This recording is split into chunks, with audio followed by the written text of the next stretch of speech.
तीन लोगों पर कभी विश्वास नहीं करना चाहिए। एक समय की बात है, मध्य देश में एक बहुत ही सुंदर नगर था।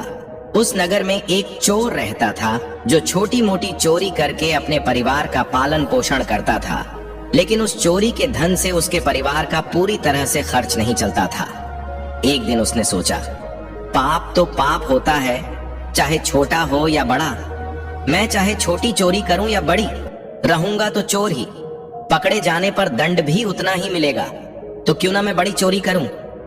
ऐसा निश्चय करके उसने उस नगर के राजा के खजाने को लूटने की योजना बनाई। रात होने पर वह राजमहल में घुस गया। किसी तरह वहां पहुंचा जहां राजा का खजाना था। वहां पहुंचकर उसने देखा कि खजाने पर कई सैनिक पहरा दे रहे थे। सख्त पहरा देखकर चोर को लगा, इनकी आंखों में धूल झोंकना बहुत कठिन काम है। ये तो साक्षात काल पहरा दे रहा है। अगर मैंने चोरी करने की कोशिश की तो शायद जीवित नहीं बचूंगा। यह सोचकर वह उल्टे पांव लौट पड़ा। लौटते समय उसने सोचा, खाली हाथ लौटने से तो अच्छा है कि कुछ ना कुछ तो यहाँ से ले ही चलूं। मेरा यहाँ आना व्यर्थ नहीं होना चाहिए। चोर के दिमाग में विचार आया, राजा के शयन कक्ष में जाना चाहिए जहां राजा सोता है। शायद इस समय राजा अपने कपड़े उतारकर सो गया होगा। मैं राजा के राज वस्त्र चुरा कर ले आऊंगा और उन्हें पहनकर आसानी से धन चुराकर यहाँ से निकल जाऊंगा। पहरेदार को लगेगा कि मैं राजा हूँ, तो वे मेरे रास्ते में नहीं आएंगे और मेरा काम आसान हो जाएगा। ऐसा निश्चय करके चोर राजा के शयन कक्ष के पास पहुंच गया। उसने धीरे से पर्दा हटाकर अंदर झांका और नजारा देखकर आश्चर्यचकित रह गया। उसने देखा कि राजा गहरी नींद में सो रहे हैं और उनकी रानी अर्धनग्न अवस्था में पलंग पर बैठी हुई है। रानी को जागता देख चोर के हाथ पांव फूल गए। वह एक तरफ दीवार से सटकर खड़ा हो गया और रानी के सो जाने का इंतजार करने लगा। थोड़ी देर बाद फिर उसने पर्दा हटाकर देखा कि रानी सोई है या नहीं, क्योंकि रानी सो जाए तो राजा के वस्त्र चुराए जाएं। लेकिन चोर ने देखा कि रानी अभी भी उसी तरह बैठी हुई थी। ये देखकर चोर ने सोचा, यहाँ तो बहुत मुश्किल है। वह वहां रखी हुई टेबल पर बैठने लगा। जैसे ही वह टेबल पर बैठा, उस पर रखी पानी की गिलास नीचे गिर गई। इस आवाज से राजा की नींद तो नहीं खुली, पर रानी तलवार लेकर बाहर आ गई और चोर की गर्दन पर तलवार रख दी। रानी बोली, कौन है तू और यहाँ किस लिए आया है? सच सच बता, वरना तेरा सिर धड़ से अलग कर दूंगी। चोर डर के मारे पसीने से लथपथ हो गया और हाथ जोड़कर गिड़गिड़ाता हुआ बोला, रानी साहिबा, मेरी जान बख्श दो। मैं एक गरीब चोर हूँ और चोरी करने के उद्देश्य से ही यहाँ आया हूँ। छोटी मोटी चोरी करके अपने परिवार का पालन पोषण करता हूँ। अगर आपने मुझे मार दिया तो मेरे बच्चे अनाथ हो जाएंगे। मैं वचन देता हूँ कि इस बार मुझे छोड़ दो। मैं कभी दोबारा राजमहल की तरफ मुड़कर भी नहीं देखूंगा। मेरे छोटे छोटे बच्चों पर रहम करो। रानी को उस पर दया आई और उसने कहा, सुनो, मैं तुम्हें एक शर्त पर छोड़ सकती हूँ। मैं इस समय काम से पीड़ित हूँ। यदि तुम मेरे साथ समागम करोगे तो मैं तुम्हें यहाँ से जाने दूंगी, वरना एक ही झटके में तुम्हारा सिर काट दूंगी। रानी की यह अनोखी शर्त सुनकर चोर और भी ज्यादा घबरा गया। उसने कहा, रानी साहिबा, यह आप क्या कह रही हो? मैं तो एक साधारण चोर हूँ और आप इतने बड़े राज्य की महारानी हैं। मेरी क्या औकात है कि मैं आपके साथ ऐसा करूं? मेरे लिए तो यह सोचना भी बहुत बड़ा पाप है। रानी ने कहा, मैं कुछ नहीं सुनना चाहती। अगर तुम्हें अपनी जान प्यारी है तो जैसा कहती हूँ वैसा ही करो, वरना मरने के लिए तैयार हो जाओ।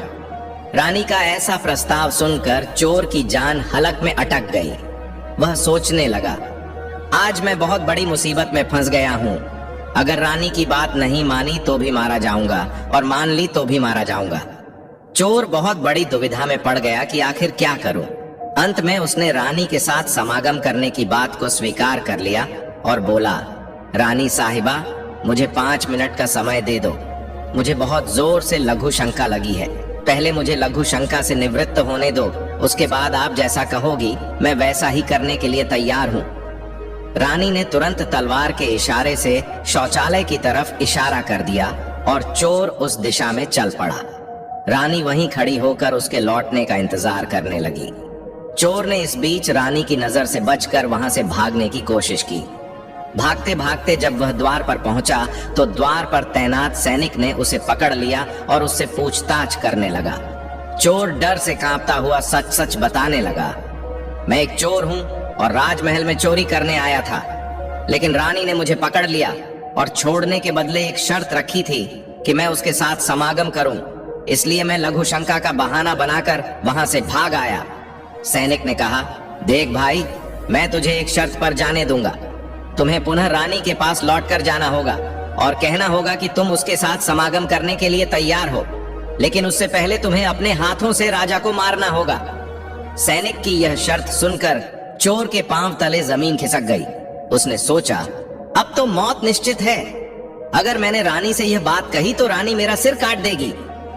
मजबूरी में चोर वापस रानी के पास गया और बोला, रानी साहिबा, मैं आपके साथ संबंध तो बना लूंगा, लेकिन मुझे एक बात का डर है कि अगर उस समय राजा साहब जाग गए तो ना आप बचेंगी और ना मैं। राजा साहब हम दोनों को मार डालेंगे।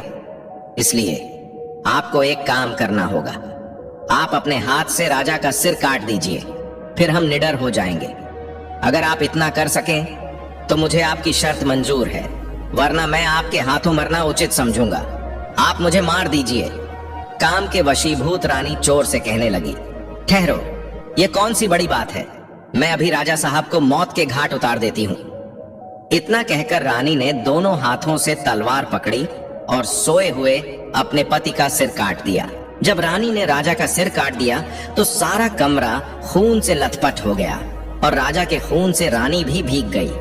वह भयानक दृश्य देखकर रानी बेहोश होकर गिर पड़ी और उसी समय चोर वहां से फरार हो गया।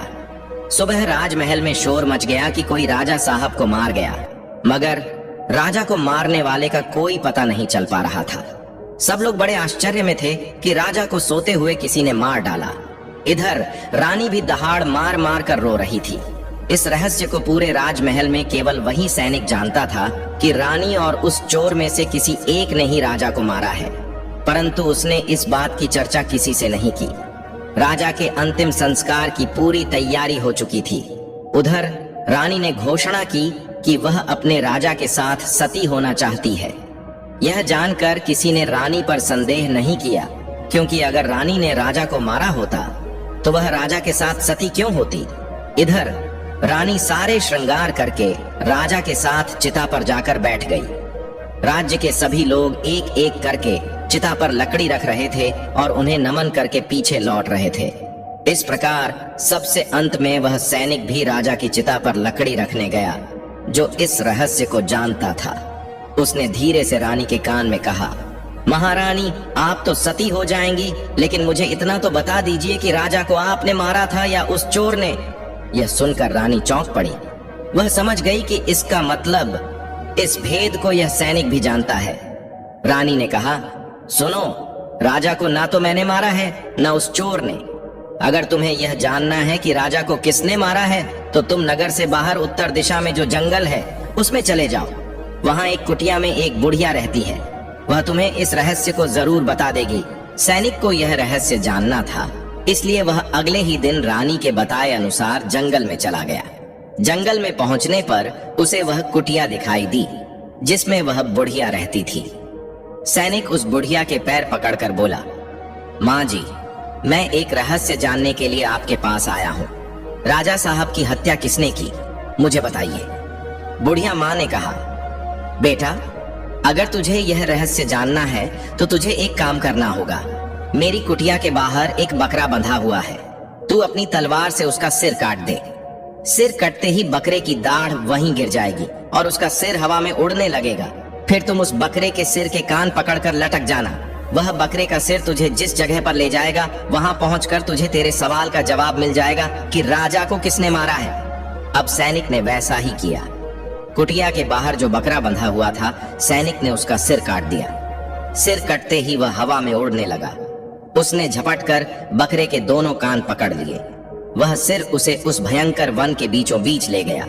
वहां एक गुफा थी और उसके द्वार पर जाकर सिर नीचे उतर गया। सैनिक सोचने लगा, इस जंगल में कोई भी इंसान दिखाई नहीं दे रहा। यहाँ कौन मुझे राजा की मौत का रहस्य बताएगा। यह गुफा एक राक्षस की थी, जिसमें वह राक्षस और उसकी एक बेटी रहते थे। शाम हो गई थी और राक्षस अपने भोजन के लिए बाहर गया हुआ था। गुफा के अंदर उसकी बेटी मौजूद थी। जैसे ही राक्षस कन्या को किसी मनुष्य की गंध का एहसास हुआ, वह द्वार पर निकली। उसने देखा कि एक हट्टा कटा नौजवान गुफा के बाहर खड़ा है। राक्षस कन्या ने सोचा, अगर इसे खा लिया तो भूख मिट जाएगी और जिंदा रखा तो कई काम आएगा। राक्षस कन्या ने तुरंत एक सुंदर लड़की का रूप बनाया और उसके सामने आ खड़ी हुई। इतनी सुंदर स्त्री उसने पहले कभी नहीं देखी थी। सैनिक उसे देखते ही उस पर मोहित हो गया। लड़की ने उसे अपनी गुफा में बुला लिया और उसके साथ समय बिताया। जब राक्षस के लौटने का समय हुआ तो लड़की ने उसे मक्खी बनाकर दीवार पर चिपका दिया। राक्षस आया और बेटी से पूछा, बेटी, मुझे मनुष्य की गंध आ रही है। कोई इंसान हमारी गुफा में घुस आया है क्या? बेटी ने बहाना बनाते हुए कहा, पिताजी, कैसी बातें कर रहे हैं? हमारे होते हुए कौन यहाँ आने की हिम्मत करेगा? मैं तो उसे कच्चा चबा जाऊंगी। इस तरह उसने राक्षस को गुमराह कर दिया। राक्षस कन्या रोज रात में उसे इंसान बना देती और दिन में मक्खी बनाकर दीवार पर चिपका देती। कई दिन बीत गए और अब सैनिक को अपने परिवार की याद सताने लगी, लेकिन वह राक्षस कन्या के चंगुल से निकल नहीं पा रहा था। एक दिन उसे मौका मिल गया और वह रात में वहां से भाग निकला। भागते भागते कई दिनों बाद वह अपने नगर पहुंच गया। अपने घर पहुंचकर उसे बहुत खुशी हुई। अपने बच्चों से मिलकर वह बहुत प्रसन्न हुआ। वह सोचने लगा, अच्छा हुआ जो मैं वहां से चला आया, ना जाने कब तक वह मुझे मक्खी बनाकर वहां रखती।